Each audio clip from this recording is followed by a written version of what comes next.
為咗滿足客戶嘅用車需求，所以講硬住頭皮，逼到有成多台車嘅。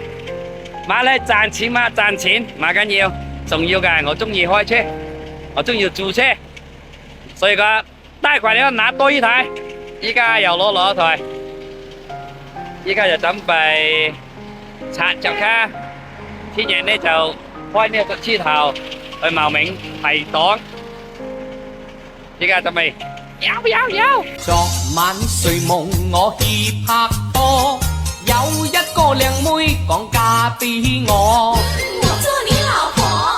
靚妹隻屎忽仲大過菠蘿，哎呀喊我哥哥，點知佢係個阿老太婆，哎呀發鬼夢嘅嚇到我。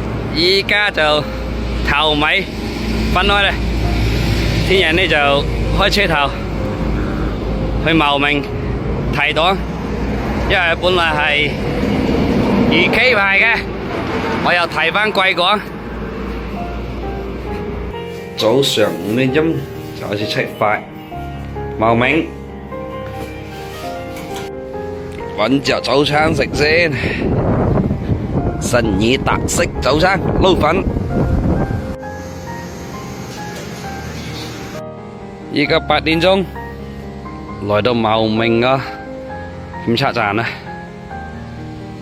，8點半鐘上班就開始提檔，全部都係一啲油罐車多。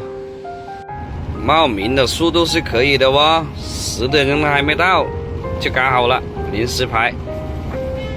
發車，心儀。